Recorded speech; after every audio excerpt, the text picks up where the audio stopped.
সে অনেক আগের কথা। বসন্তপুর গ্রামে বাস করত এক গরিব চাষি রতন।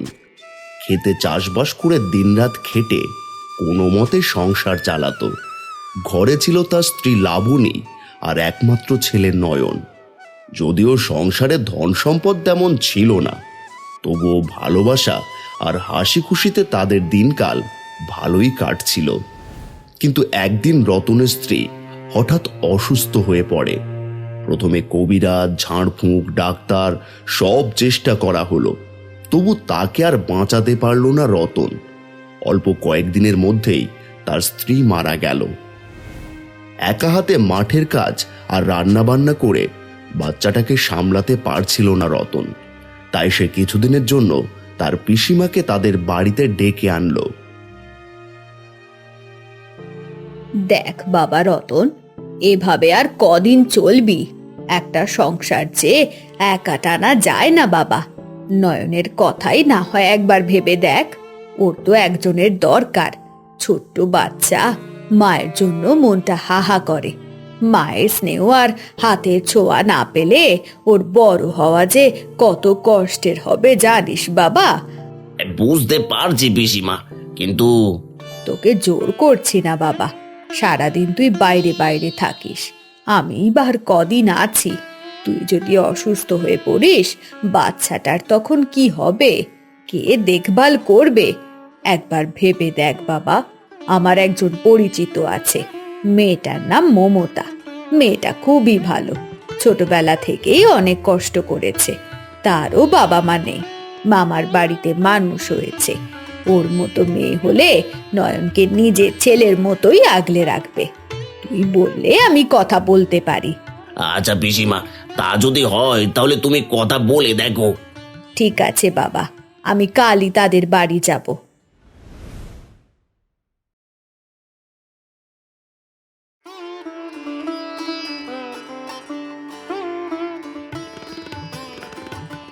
মমতা, আজ থেকে ও তোমার সন্তান।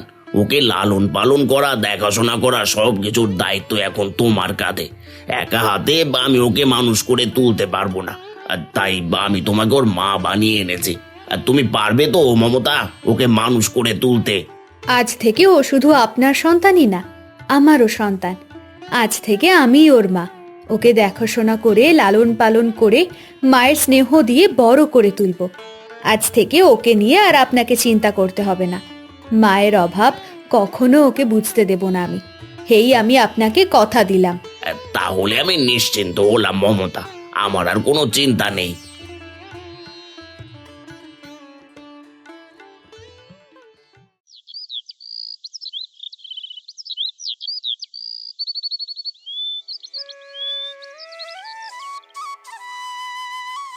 জানো মমতা, তোমাকে দেখে আমার বিশ্বাসই হয় না।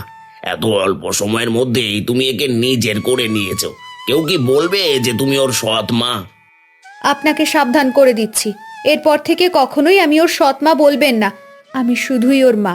সৎ অসৎ ভেবে কি কখনো মা হওয়া যায়? ঠিক আছে মমতা, আর বলবো না, আমার ভুল হয়েছে। এভাবেই দিনগুলো কেটে যাচ্ছিল। ছোট্ট নয়নকে ঘিরে রতন আর মমতার সংসার সুন্দর চলছিল। মমতা কখনো নয়নকে সৎ ছেলে ভাবেনি, বরং আপন রক্ত ভেবেই কাছে টেনে নিয়েছে। এই মমতা, আমি চললাম মাঠে, তুমি একে খাইয়ে দিও কেমন? ঠিক আছে, এসো। এই বলে রতন মাঠে চলে যায়। কিন্তু সুখটা বেশি দিন টিকল না। ভাগ্যের ছায়া যেন আবারও নেমে এলো তাদের জীবনে। মাঠ থেকে খবর আসে রতন মাঠে অজ্ঞান হয়ে পড়ে গেছে। এই কথা শোনা মাত্রই মমতার পায়ের নিচের মাটি সরে যায়। সে সঙ্গে সঙ্গে মাঠে ছুট দেয়। বেশ কিছুদিন পর জানা যায় রতন এক জটিল রোগে আক্রান্ত। সে এখন শয্যাশায়ী হয়ে বিছানায় পড়ে রয়েছে। কোনো ঔষধেও কাজ হচ্ছে না। অবশেষে রতনও মমতার নয়নকে ছেড়ে চলে গেল সেই না ফেরার দেশে। মমতা এখন বুঝতে পারছে না সেই বাচ্চা শিশুটিকে নিয়ে কোথায় যাবে, কি করবে।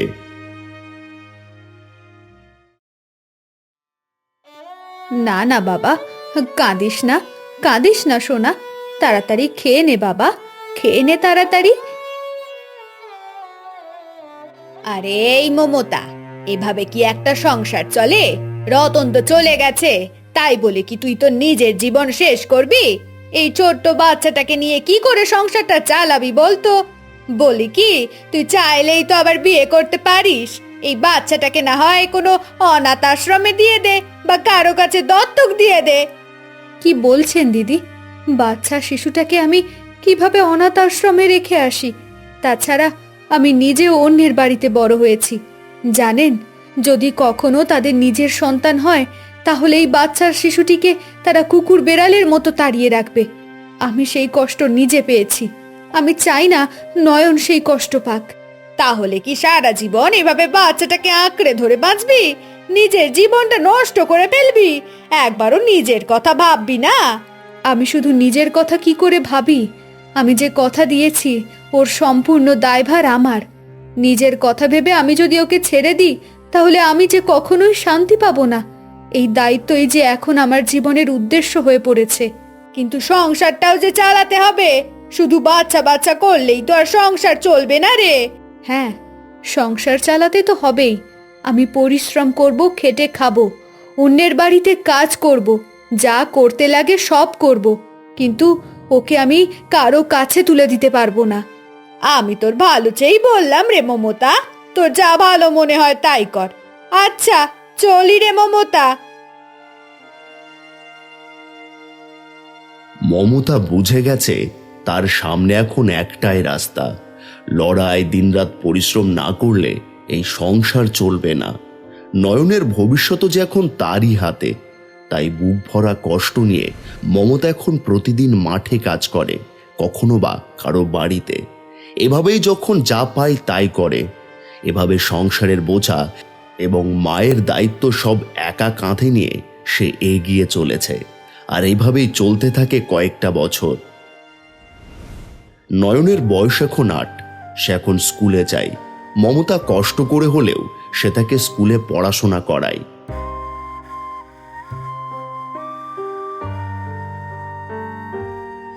আসতে আমার একটু দেরি হয়ে গেল বাবা, তোর গঙ্গা পিসিদের বাড়ির কাজ সারতে দেরি হয়ে গেছে, তাই আজ সময় মতো আসতে পারলাম না। হ্যাঁ মা, সবাই তো আরো আগেই চলে গেছে, আমি একা একা বসে আছি তোমার জন্য। আচ্ছা চলো এখন বাড়ি যাই। আমার সোনা ছেলে, চল চল। তুই কি ভয় পাচ্ছিলি বাবা? না মা, আমি তো জানি তুমি আসবে, তাই ভয় পাইনি। আমার লক্ষ্মী ছেলেটা, তোর নিশ্চয়ই ক্ষুধা লেগেছে। হ্যাঁ মা, খুব ক্ষুধা লেগেছে। আজ টিফিনে তো শুধুই বিস্কুট ছিল, এই কটা খেয়ে কি পেট ভরে? আচ্ছা আচ্ছা, বাড়ি চল, আজ তোর পছন্দের খিচুড়ি আর মাছ ভাজা রান্না করেছি, গিয়ে একসাথে খাবো। সত্যি মা? তাহলে তো অনেক মজা হবে আজকে। খিচুড়ি আর মাছ ভাজা আমার অনেক প্রিয়, অনেক দিন পর খাবো। তাড়াতাড়ি চলো মা।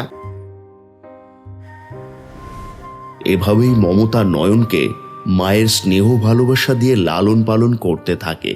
আর এভাবেই দেখতে দেখতে কেটে যায় আরো বেশ অনেকগুলো বছর। নয়নের বয়স এখন 25। সে পড়াশোনা শেষ করে একের পর এক ইন্টারভিউ দিচ্ছে। তবুও মায়ের পাশে থাকার জন্য নয়ন প্রতিদিন কম বেশি মাঠে গিয়ে কাজ করে। হঠাৎ একদিন এক পিয়ন এসে বলে, এই যে, কেউ কি বাড়িতে আছে না? আপনাদের জন্য একটা চিঠি এসেছে।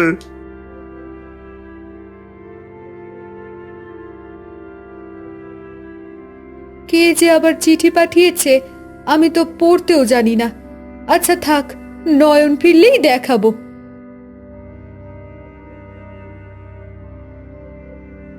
দেখ তো বাবা, কে আবার চিঠি পাঠিয়েছে। দাও তো দেখি মা। মা, এটা তোমার চাকরির চিঠি।